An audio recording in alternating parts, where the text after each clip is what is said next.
नमस्कार। कभी अपने किसी फेवरेट सिंगर का गाना सुनकर ऐसा लगा है कि यार काश मैं भी बिल्कुल ऐसा ही गा पाता।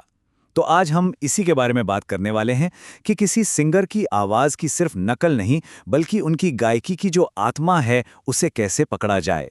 हाँ, ये बात तो है कि किसी भी गाने को हूबहू कॉपी करना बहुत मुश्किल लगता है। और इसकी वजह भी बिल्कुल सीधी है। हर सिंगर की आवाज का टेक्सचर, मतलब उसकी बनावट अलग होती है। ठीक वैसे ही जैसे हम सबकी हैंडराइटिंग अलग होती है। लेकिन इसे एक मुश्किल की तरह नहीं बल्कि एक चैलेंज की तरह देखना चाहिए, जिसे सही प्रैक्टिस से पार किया जा सकता है। चलिए, अब इस सफर पर निकलते हैं।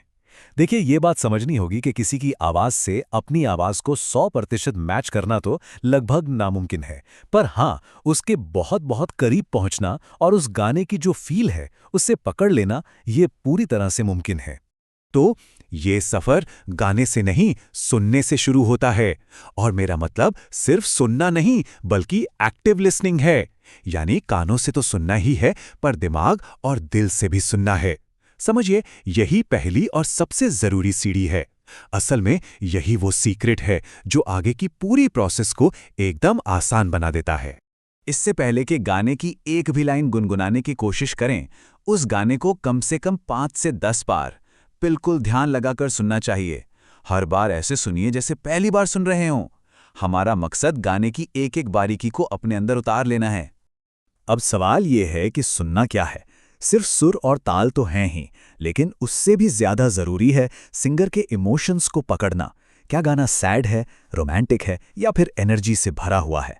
और सबसे दिलचस्प चीज है सिंगर का वॉइस बिहेवियर, मतलब आवाज का बर्ताव। जैसे क्या वो हर लाइन के आखिर में सांस छोड़ता है, क्या वो कुछ शब्दों पर खास जोर देता है। यही तो उसका स्टाइल है।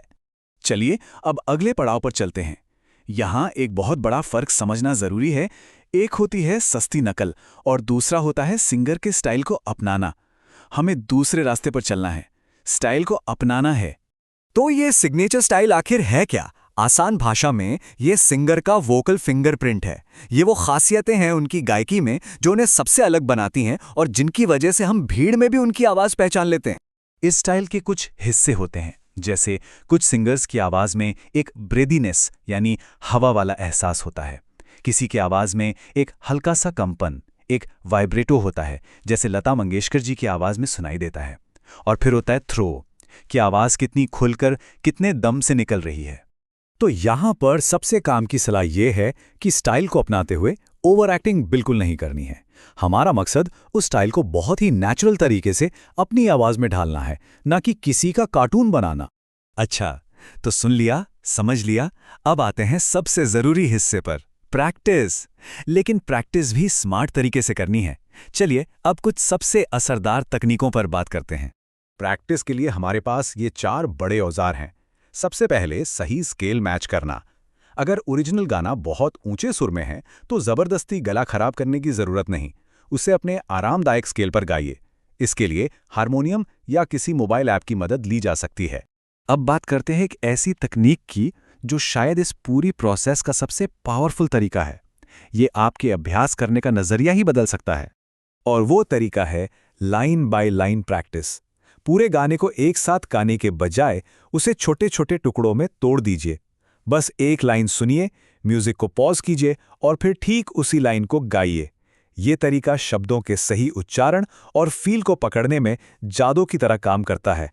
प्रैक्टिस का एक और बहुत जरूरी हिस्सा है खुद की आवाज को सुनना। अपने मोबाइल पर गाइए, रिकॉर्ड कीजिए और फिर उसे ओरिजिनल गाने से मिलाइए। खुद से सवाल पूछिए, क्या सुर सही जगह लग रहे हैं? क्या आवाज कहीं दबी दबी या टाइट तो नहीं लग रही? और सबसे जरूरी, क्या वो इमोशन और स्टाइल आ पा रहा है? चाहें तो ये रिकॉर्डिंग किसी भरोसेमंद दोस्त को भी सुना सकते हैं। देखिए, सिर्फ सुर और ताल सही लगा लेना तो आधी लड़ाई जीतने जैसा है। गाने में असली जान तो तब आती है जब एक्सप्रेशन और डायनामिक्स पर काम किया जाता है। मतलब आवाज का उतार चढ़ाव, कहाँ धीरे गाना है, कहाँ आवाज में ताकत लानी है और सही भावना कैसे डालनी है। अब जरा उन आम गलतियों की बात कर लेते हैं जो अक्सर लोग करते हैं और उनकी रफ्तार धीमी हो जाती है। अगर ये पता हो तो इनसे बचना बहुत आसान हो जाता है। इन गलतियों से बचना है सिर्फ गाने के बोल रट लेना नहीं, गाने के भाव को समझना है। अपने स्केल को नजरअंदाज करना, किसी सिंगर की इतनी ज्यादा नकल कर लेना कि अपनी असली आवाज ही गुम हो जाए। और सबसे बड़ी गलती, बिना ध्यान से सुने बस गाते रहना। तो अब हम इस पूरी बातचीत के सबसे अहम सार पर आ गए हैं, वो एक प्रो टिप जो असल में कामयाबी की चाबी है। तो आखिर इस सब में सफलता का सबसे बड़ा राज क्या है? 90%। सुनिए। और सिर्फ 10% गाइए। जी हाँ, यही है वो गोल्डन रूल। 90% सुनो, 10% गाओ। जितना ज्यादा हम सुनेंगे, समझेंगे और उस गाने को आत्मसात करेंगे, हमारी गायकी उतनी ही ज्यादा नेचुरल और सटीक होती जाएगी।